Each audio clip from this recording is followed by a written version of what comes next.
오늘 하나님이 우리에게 주신 말씀은 사도행전 5장 12절부터 16절까지 말씀입니다. 12절부터 16절까지 우리 5구절의 말씀인데요. 우리 다 같이 한 목소리로 한번 같이 말씀을 봉독하도록 하겠습니다. 함께 읽겠습니다. 사도들의 손을 통하여 표적과 기사가 많이 일어나매 믿는 사람이 다 마음을 같이하여 솔로몬 행각에 모이고 그 나머지는 감히 그들과 상종하는 사람이 없으나 백성이 칭송하더라. 믿고 주께로 나오는 자가 더 많으니 남녀의 큰 무리더라. 심지어 병든 사람을 메고 거리에 나가 침대와 요 위에 누이고 베드로가 지날 때에 혹 그의 그림자라도 누구에게 덮일까 바라고 예루살렘 부근에 수많은 사람들이 모여 병든 사람과 더러운 귀신에게 괴로움 받는 사람을 데리고 와서 다 나음을 얻으니라. 아멘. 오늘 말씀 제목은 이렇습니다. 두려움을 소망으로 바꾸는 믿음. 네, 오늘 본문은 아나니아와 삽비라의 사건, 지난 시간에 나왔던 우리 말씀을 나눴던 그 사건 이후에 일어나는 일들을 기록하고 있는 말씀입니다. 그 사건이 전제되어 있다라고 여러분 기억하시고 이 말씀을 보셔야 됩니다. 아나니아와 삽비라의 잘못된 통용으로 인해서요, 그들의 혼은 떠나갔죠. 곧바로 죽음을 당하게 됐습니다. 이 사건으로 인해서요, 믿는 무리들뿐만이 아니라 모든 백성들, 예루살렘에 있는 모든 백성들, 그 외의 모든 백성들은요, 두려움에 떨게 됩니다. 이 사건으로 인해서. 11절의 말씀입니다. 온 교회와 11절 같이 한번 읽어볼까요? 온 교회와 이 일을 듣는 사람들이 다 크게 두려워하니라. 아멘. 여러분, 사실 이 사건은요, 어떤 사건이었냐? 통용에 대해서도 하나님이 알게 하시고 깨닫게 하시는 사건이었지만 어떤 사건이냐? 하나님의 두려움을 백성들에게 깨닫게 해주는 사건이기도 했습니다. 하나님은 우리가 절대적으로 두려워하는 존재입니다. 그런데 그 두려움이 어떤 두려움이냐? 막 겁이 나고 하나님 보면서 우리가 주눅이 드는 그런 두려움이 아니고요, 하나님을 경외하는 두려움이에요. 경외하는. 세상이 말하는 두려움과는 다릅니다. 세상의 두려움은 어떻습니까? 우리들을 움츠려들게 하죠. 우리들을. 하나님을 두려워하는 자들은 어떻게 되냐? 오히려 대범해집니다. 담대해집니다. 그러면서 하나님의 축복을 누리게 돼요. 하나님을 두려워하는 자들이에요. 이 말씀은 저의 말씀이 아니고요, 시편에 있는, 기록되어 있는 말씀인데 시편 128편 1절의 말씀입니다. 이렇게 기록되어 있어요. 같이 읽어볼까요? 여호와를 경외하며 그의 길을 걷는 자마다 복이 있도다. 아멘. 자, 사랑하는 성도 여러분, 이것이 축복의 원리입니다. 우리는 누구나 축복을 받고 싶어 하죠. 그래서 예수님이 지신, 우리에게 말씀하신 십자가의 길을 내가 걸어가고자 합니다. 그런데 무엇이냐? 무엇이 문제냐? 나는 지금 여호와를 어떤 마음으로 그 십자가를 지고 가고 있는 거예요. 정말 내가 예수님이 말씀하신 그 십자가를 지며 나아갈 때 정말 여호와를 경외하는 마음으로 내가 그 길을 지금 걸어가고 있는가? 이것을 우리가 다시 한번 묻고 있는 것입니다. 경외한다는 것은 어떤 것입니까? 경외한다는 것은요, 내가 절대적으로 하나님만을 신뢰할 수 있는 믿음이에요. 어떤 상황 속에서도 내가 그분을 끝까지 믿는 그 믿음이라는 거예요. 그럴 때 여러분, 하나님이 축복하시는 겁니다. 아나니아와 삽비라의 사건도 마찬가지입니다. 하나님이 어떠한 분이신지를 이들이 똑똑히 경험했습니다. 똑똑히. 그러자 믿는 무리들이요, 두려움에 사로잡혔죠. 무섭잖아요. 근데 자, 지금부터가 중요합니다. 이 두려움을 나는 어떻게 극복할 것인가? 이 두려움을. 축복을 받는 자들은 어떤 자들이라고요? 두려움에 떠는 자들이 아니라 경외함으로 두려움을 극복하는 자들이에요. 그들이 축복받는 겁니다. 자, 그럼 오늘 말씀을 통하여서 이들이 어떻게 두려움을 극복했는지, 그리고 두려움을 극복한 후에 이들은 어떠한 하나님의 축복이 이들 가운데 임하게 되었는지를 우리가 살펴보도록 하겠습니다. 12절 말씀인데요, 같이 한번 읽어보겠습니다. 사도들의 손을 통하여 표적과 기사가 많이 일어나매 믿는 사람들이 다 마음을 같이하여 솔로몬 행각에 모이고. 아멘. 많은 사람들이 지금 어때요? 두려움에 떨고 있다는 거예요. 그 배경이라는 거예요. 그 아나니아의 삽비라의 사건을 통해서 너무 두려워하고 있어요. 그런데 사도들은 두렵지 않습니다. 그 사역을 그냥 쭉 이어가요. 사도들은요. 그러면서 사도들이 가는 곳마다, 사도들이 기도하는 곳마다 표적과 기사가요, 끊임없이 나타나고 있는 거예요. 아나니아와 삽비라의 혼이 떠나가는 걸 보면서요, 이 두려움에 사로잡힌 자들이 있죠. 사도들에게 일어나는 기사와 표적을 바라보면서요, 이 두려워 떠는 자들이 한편으로는 어떤 자들이었을까요? 뒷걸음질 치는 사람도 분명히 있었다는 거예요. 뒷걸음질 치는 자들. 왜 그럴까요? 또 무슨 일이 어떻게 일어날지 모르는 거예요. 어떻게? 그것도 그 일이 아나니아의 삽비라 일이 나에게 일어날지도 모르는 일이에요. 내가 잘못하면 어느 순간 나의 혼이 떠나갈지도 모른다는 그 두려움이 분명히 그들 안에 있었을 겁니다. 하지만 똑같이 두려움을 갖고 있는 자들도 똑같이 사도들의 기사와 표적을 바라보면서요, 뒷걸음치는 자들도 있었고요, 한편으로 더 중심으로 들어오는 자들도 있었다는 거예요. 중심으로. 여러분들은 이 둘 중에 어디에 해당되십니까?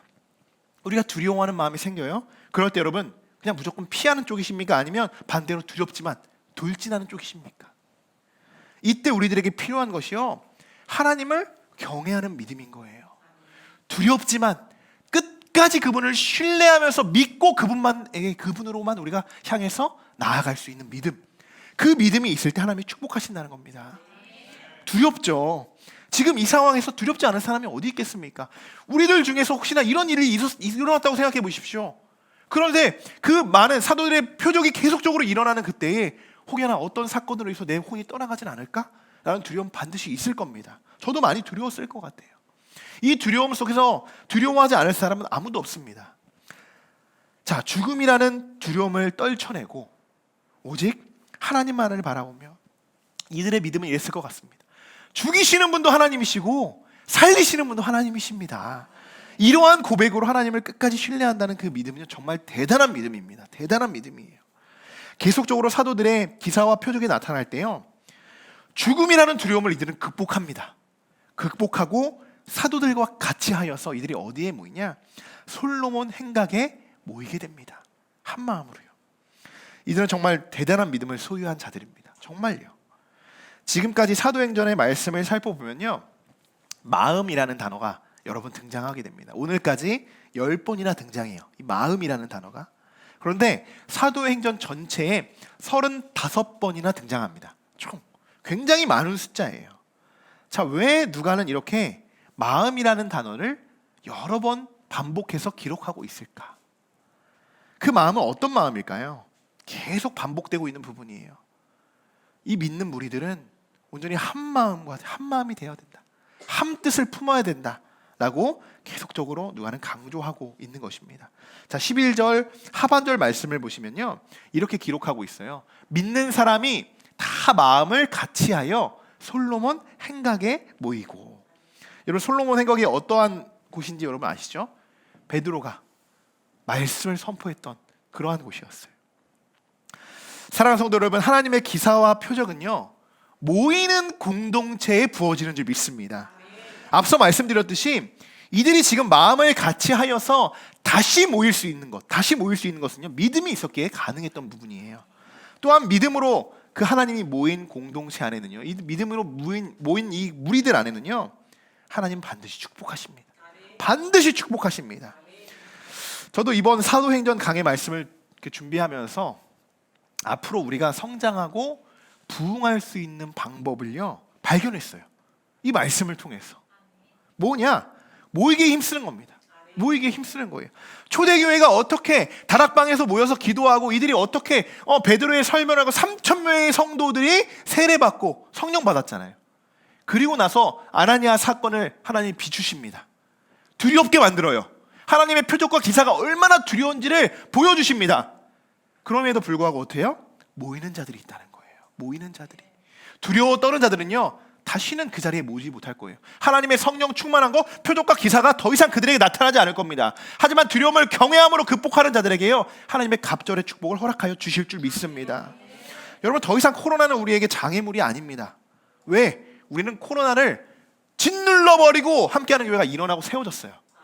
코로나 가운데 세워진 교회이기 때문에 우리는 코로나 아무런 장애물이 되지 않아요. 분명히 우리는 경험했습니다. 많은 교회들이 예배를 드리고 있지 못할 때 우리가 함께하는 교회는요, 금요 기도회를 만들고요, 금요 찬양 예배를 만들고요, 수요 중동모임을 만들고, 그렇게 반대로 교회가 세워지고 예배를 세워왔습니다. 그런 교회. 그리고 나서 이제 9월부터 새벽 예배가 이제 정식적으로 시작이 된다는 거예요. 얼마나 감사합니까? 얼마나 감사해요. 지난주에 연합성회를 하면서요, 제가 첫째 날에 강사 목사님을 숙소로 이제 모셔다 드리는 그런 시간이 있었어요.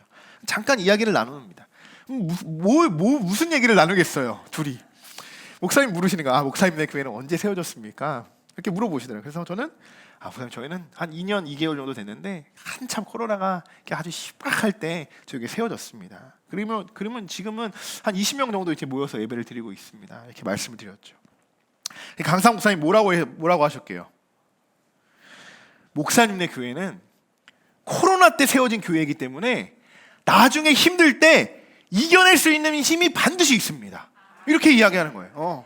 참 큰 힘이 됐어요. 그러면서 너무 잘하고 계십니다. 너무 잘하고 계세요.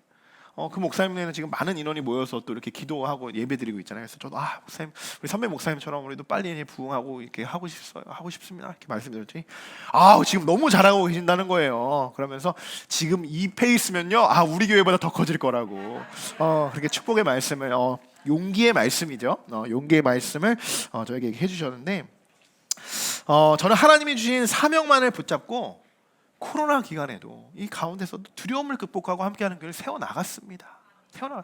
그렇게 하면서 그렇게 뜯어 말렸던 그 부모님들 다 지금 앉아 계시잖아요. 그 자리에 이게 성령 충만함 아닙니까, 여러분? 성령의 기적이죠. 놀라운 것은요, 여러분, 저 혼자 한 것이 아무것도 없다는 거예요. 혼자 한 것이 아니에요. 함께 마음을 같이 하고 한 마음을 품고 뜻을 모으고 그렇게 했을 때 여러분들이 계셨기에, 그렇게 우리 성도분들이 계셨기에 이 모든 것들이 가능했던 줄 믿습니다. 저를 비롯해서 예배를 사모하는 그 성도들이요, 정말 하나 둘 모이기 시작했어요. 그리고 저의 특징이 있죠. 저는요 아직까지 크게 누구를 이렇게 뭐 신방을 하거나 했을 때 일부러 이렇게 오셔야 됩니다 막 이렇게 끌어당기지 않습니다.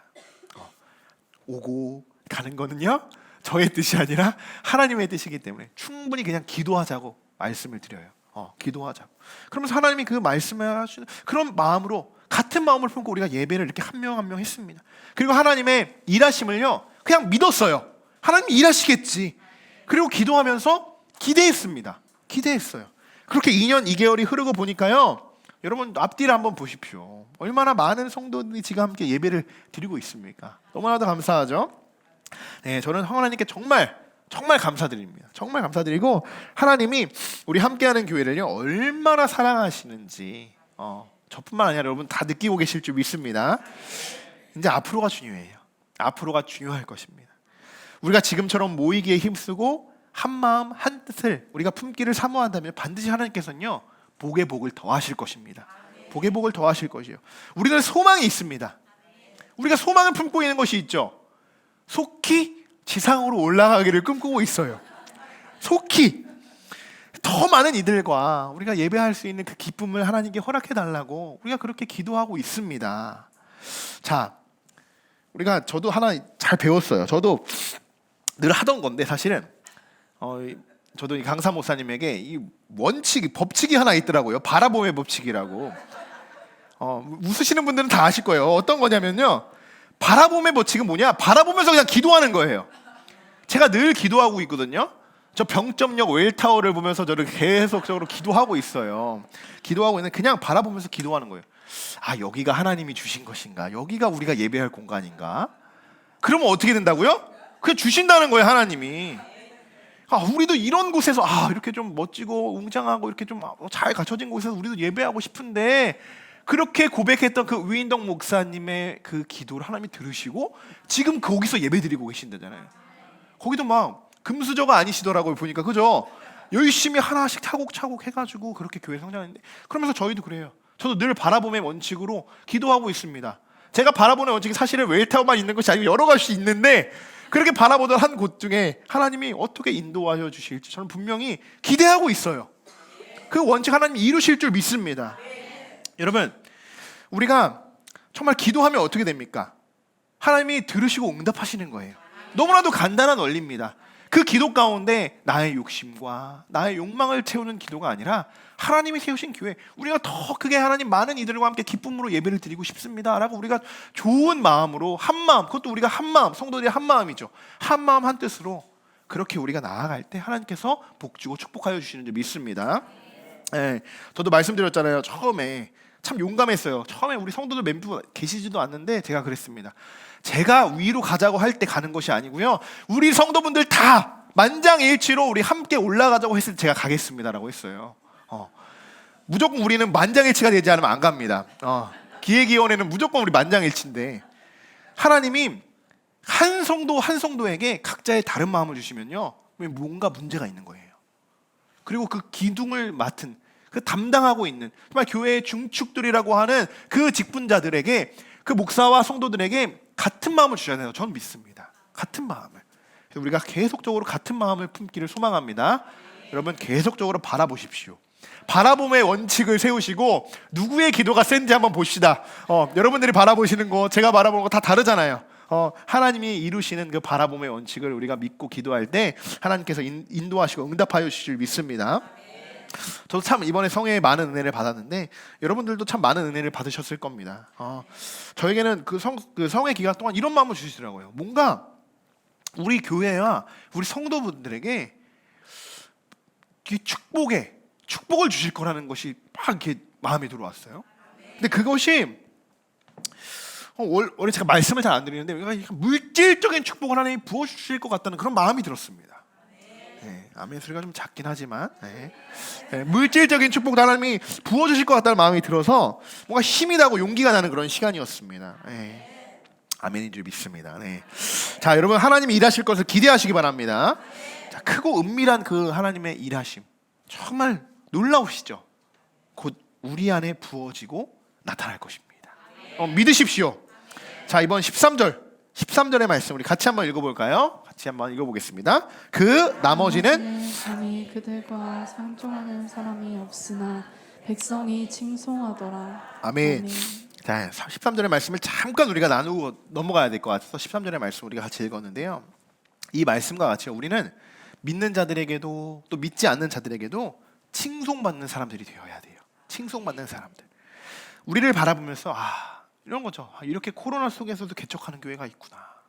개척하는 교회가 있구나. 부흥하는 교회가 있구나. 와, 전도가 안 된다고 하는데 이 시대에 그래도 전도하는 교회가 있구나. 라는 것들. 믿는 자들에게는요, 그런 모습이 그들에게도 도전이 되는 거예요. 그들이 뭐 보면서 여러분 부채 받아 수고하십니다 하고 부채 받는 사람들 보면 어때요? 어디 교회 성도님이시잖아요. 그러면서 그들이요, 어떤 마음을 갖고 그 부채를 가지고 가겠습니까? 우리 교회도 이렇게 전도해야 되는데, 우리 교회도 이렇게 복음을 전해야 되는데, 그렇게 서로에게 도전이 되는 거예요. 그들에게 그렇게 우리가 도전이 되는 것 자체가 오늘 많은 애들에게 우리가 칭송받는 일입니다. 믿지 않는 자들을요, 그걸 버릴 수도 있고 바닥에 내던질 수도 있지만, 그러면서도 그래요. 우리 교회가 그래 이렇게 하고 있구나 라는 것을 인식시켜주는 것 자체가요, 칭송받는 일인 거예요. 우리가 교회가 살아있다, 예수 그리스도가 살아계시다는 우리는 증거할 뿐이잖아요. 많은 사람들이요, 세상을 정말 하나님보다 더 값지게 생각하고 세상을 두려워할 때요, 우리 함께하는 교회는요, 우리 성도분들은 하나님만을 두려워하시는 모든 분들이 되시길 소망하고 축복합니다. 자, 14절의 말씀도 우리 한번 같이 읽어보겠습니다. 여러분, 근데 이 말씀을 읽을 때는요, 우리가 이 말씀 안에 어떤 마음을 품느냐, 소망을 품으십시오. 소망을 품고요, 기대하는 마음으로 이 말씀을 우리가 한번 선포하듯이 한번 읽어보겠습니다. 같이 읽어볼까요? 믿고 주께로 나오는 자가 더 많으니 남녀의 큰 무리더라. 아멘. 아멘. 우리 교회에도 여러분 이 말씀처럼 남녀의 큰 무리들이 몰려오게 될 줄 믿습니다. 저는 그렇게 생각해요. 우리가 먼저 스스로 잘하면요, 사람들은 모이게 되어 있습니다. 사람들은 모이게 되어 있어요. 궁금해지게 되어 있어요. 궁금해지게 되어 있어요. 뭐지? 저기는 뭐 하는 교회지? 이렇게 궁금증이 생겨요. 뭔가 사람들이 모여드네? 뭔가 사람들의 얼굴에서 보면 빛이 있고 기쁨이 있네? 신앙생활을 한다는데 정말 행복하게 신앙생활하네? 그러한 것. 저 교회는 뭔가 있는 것 같아. 나는 뭔지 몰라도 그런 것들. 이러한 긍정적인 궁금증이 생기게 됩니다. 그뿐만이 아니라요, 우리 성도들이 먼저 오늘 말씀과 같이 우리 안에, 내 안에 표적과 기사들이 여러분 나타나야 하는 줄 믿습니다. 이것이 믿지 않는 무리들에게 가장 큰 영향력을 줄 수 있는 무기인 거예요. 무기. 이것을 어떻게 말로 설명하지 못하잖아요. 내 안에 일어나는 표적과 막 기사들을 막 새로 오시는 분들에게 설명할 수 없잖아요. 그런데 느낍니다. 영적으로 느껴요. 아, 이것이 하나님이 일하시는 거구나 라는 걸 느끼는 거예요. 그래서 제가 긍정적인 궁금증이라고 말씀을 드리는 겁니다.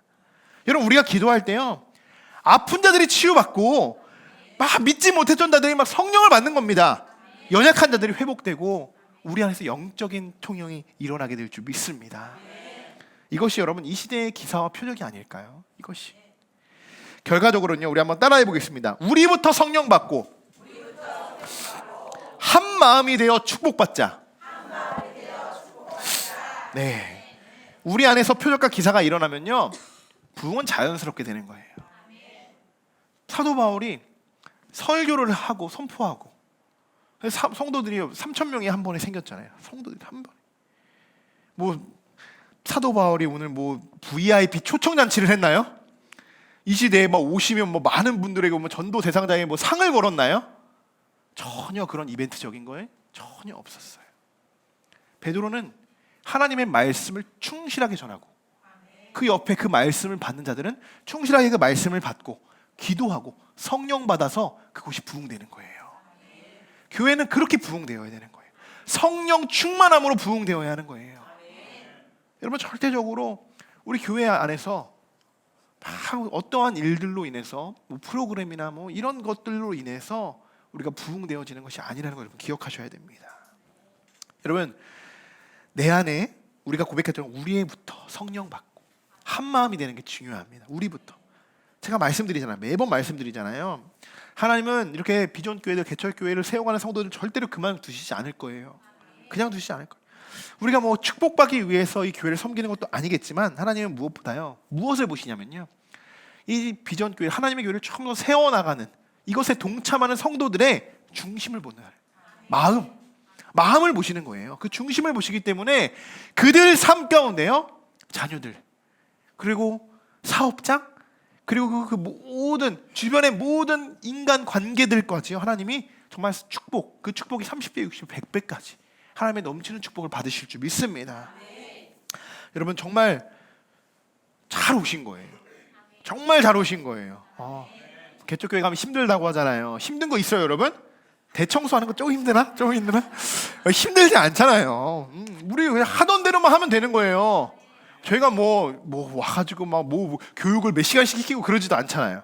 그냥 열려져 있는 모든 예배에 참석해서 말씀 듣고 은혜 받고 앞에서 찬양 인도자가 그냥 찬양합시다, 그냥 찬양하면 되는 거예요. 말씀 전할 때 그냥 말씀 들으면 되는 거예요. 기도할 때 그냥 같이 기도하면 되는 거예요. 식사하고 교제하고 끝. 근데 왜 비전교회에 오면, 개척교회에 오면 왜 힘들다고 하는지 모르겠습니다. 부담감이 있을 게 아니고 개척교회에 와서 신앙생활하는 거냐, 그냥 원래 하나님이 정하신 대로 예배하는 것이 힘들기 때문에 개척교회 오기가 힘들다는 거예요. 왜? 뒤에서 숨으려고 하기 때문에. 이 자리에 와서 예배를 드리고 내가 하나님께만 1대1로 집중해야 되는데 뒤에 숨어서 예배 드리잖아요. 때로는 다 이렇게 해서 편안하게 예배 드리다가 목사님 안 보이니까 그러면서 이렇게 편하게 이 자리에 채우고 갔다가 다시 집에 가니까 그거를 예배라고 생각하고 종교 생활을 하고 있으니까. 그러니까 그런 사람들이 개척교회에 와서 예배를 드리려고 하니까 얼마나 부담이 되겠어요. 얼마나 기도도 안 했다가 기도하라고 하니 얼마나 부담되겠어요. 여러분, 이 비전교회를 섬긴다는 건 그런 거예요. 정말 목사와 뭐 이런 거 전혀 보시 마시고 나의 신앙을 다시 한번 되돌아보는 시간입니다. 여러분들이 하나님과 1대1로 정말 깊이 다시 만날 수 있는 그 시간들이요, 이 개척교회를 섬기는 그 시간들이에요. 그래서 하나님이 축복해 주시는 거예요. 물론 이 교회가 작아서 커질 때까지 함께 동역해서 하나님이 막 우리 성도들에게 축복해 준다, 이거는 그냥 1차적인 축복입니다. 정말 진정한 축복은 뭐냐? 하나님과 내가 더 깊은 만남을 할 수 있는 거예요. 이 시간들이요. 그래서 하나님이 축복해 주시는 거예요. 여러분들이 어디 가서 이렇게 2달에 한 번씩 돌아오는 대표 기도를 해보겠어요?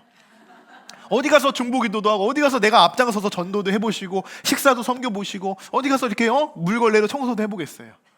그런 마음, 중심을 하나님이 알고 계시고 보고 계시기 때문에 하나님이 축복해 주시는 겁니다.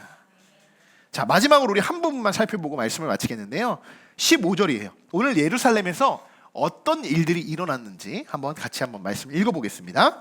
심지어 병든 사람을 메고 거리에 나가 침대와 요 위에 누이고 베드로가 지날 때 혹 그의 그림자라도 누구에게 덮일까 바라고. 아멘.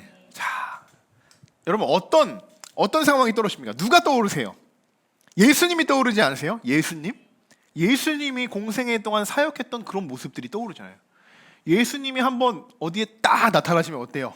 수많은 무리들이 막 몰려들기 시작하면서 그 키 작은 나사로는요, 그 뽕나무에 올라가가지고 예수님 한번 만나겠다고 그렇게 올라갔잖아요. 얼마나 한번 만나고자 했던 그 간절함이 있었겠습니까?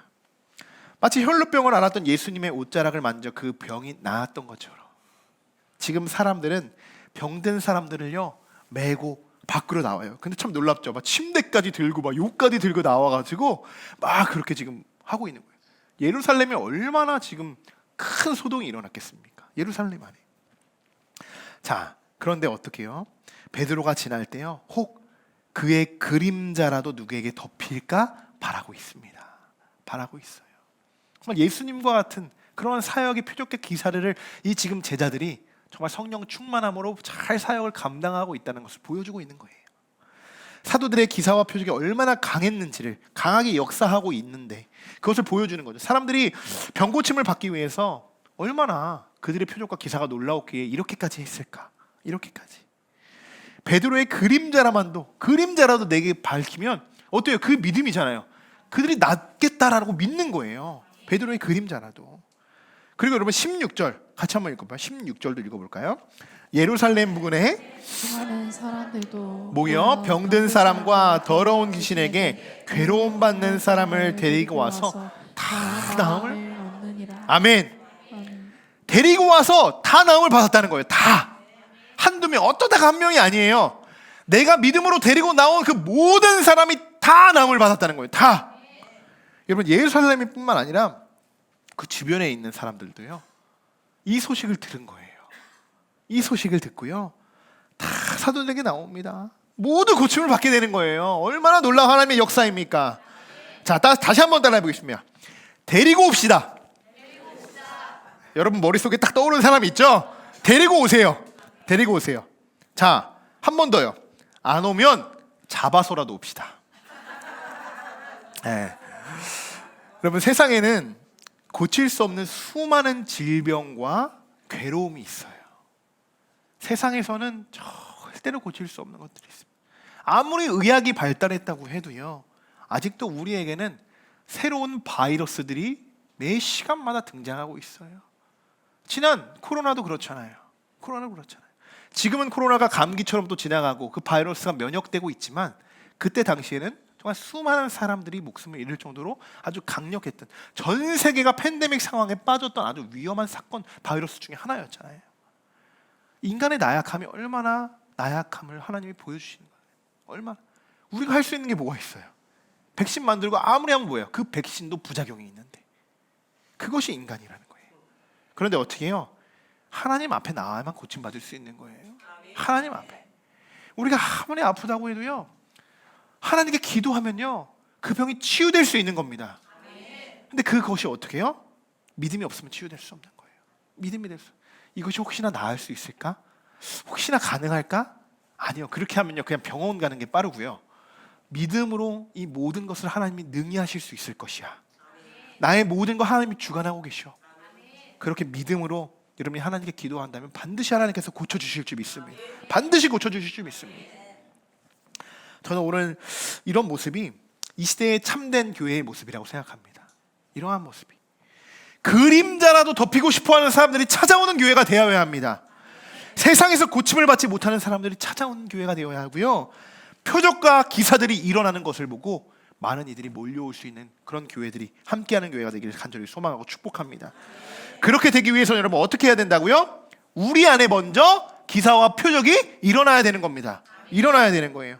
우리 성도들이 먼저 성령 충만을 받고요 마가의 다락방이 되어서요 우리 안에 방언한 자들이 나오고 아픈 자들이 병고침을 받고 성도들이 담대함으로 나와서 전도하기에 힘쓰고 다른 이들에게 복음을 전하는 우리 모두가 되기를 주님의 이름으로 간절히 축원합니다. 이것이 부흥의 뭐야고요? 비결인 거예요. 비결. 다른 걸로는 부흥할 수 없어요. 다른 걸로는 그거는 껍데기라고 생각해요. 저는 정말요. 영적 부흥이 한 명 한 명 느려도 제가 그랬잖아요. 느려도 괜찮습니다. 그러나 멈춰있지만 맙시다. 우리가 정말 부흥하는 데 있어서 이것을 오늘 말씀을 여러분 잊지 않고 정말 우리가 매일매일 하나님 앞에서 살아가시길 소망합니다. 이제 말씀을 마치려고 하는데요. 아나니아와의 삽비라 이 사건으로 인해서 많은 사람들이 두려움에 떨게 되었습니다. 사실이에요. 두려움이니까요. 그러나 사도의 사역은 멈추지 않았습니다. 오히려 더 큰 기사와 표적이 나타나게 되면서 참 많은 이들이 다시 한번 놀라운 사건의 기적으로 많은 모든 무리들이 나음을 받는 그러한 기적이 오늘 또 한 번 일어나게 되었습니다. 이런 모습이 함께하는 교회의 모습이 되길 소망합니다. 얼마나 지금 아픈 자들이 많습니까? 영적으로 헤매이는 자들이 얼마나 많습니까? 어디 교회를 가야 되는지 방황하는 자들이 얼마나 많습니까? 그러한 모든 대상자들이요 우리의 전도 대상자들인 겁니다. 우리의 전도 대상자들. 그러니 우리가 먼저 성령 충만함을 무장해서 그런 자들이 우리를 바라보면서 나도 저 집사님 권사님처럼 이렇게 행복하게 신앙생활하고 싶다. 나도 저 집사님처럼 저렇게 자녀들이 축복받는 거 보면서 우리 자녀들도 저렇게 축복받고 싶다. 그러한 어떻게 보면 긍정적인 부러움이 생겨야 돼요. 우리 성도들을 바라보면서요. 자, 상황과 여건만 따진다면요 개척교회는 열악할 수밖에 없습니다. 자, 그러나 우리에게 가장 큰 무기가 있다면요 우리는 어느 교회보다 어떤 대형 교회보다 중대형 교회보다 성령 충만함으로 우리가 똘똘 뭉쳐서 어느 교회보다도 성령의 온도는 더 뜨거운 줄 믿습니다. 모든 성도들이 한 마음 한 뜻을 우리가 품기를 소망하고 같은 곳을 바라보며 담대함으로 하나님의 일에 뛰어들어갈 때 지금처럼 우리가 하고 있을 때 하나님이 역사하고 계시고 지금도 역사하시고 앞으로도 역사하여 주실 것입니다. 오늘 말씀을 통하여 여러분 도전 받으셨으면 좋겠어요. 오늘 제가 굉장히 많이 선포했습니다. 여러분 도전 받으셨으면 좋겠어요. 그리고 하나님의 일하심을요 기대하는 마음으로 여러분 기도하셨으면 좋겠어요. 기도하는 마음으로. 여러분 곧 남녀의 큰 무리들이 몰려오게 될 것입니다. 몰려오게 될 것입니다. 이제 우리가 더 정말 단단히 준비해야겠죠. 단단히 준비해야 돼요, 여러분. 그렇게 영적인 준비가 여러분 되어 있어야 하십니다. 영적인 이번 한 주간도 여러분 두려움 속에서도 하나님이 주시는 기대, 이 기대의 말씀을 잊지 마시고 소망을 품고 하나님의 역사를 간구하시는 저와 여러분 되시기를 주님의 이름으로 간절히 축원합니다.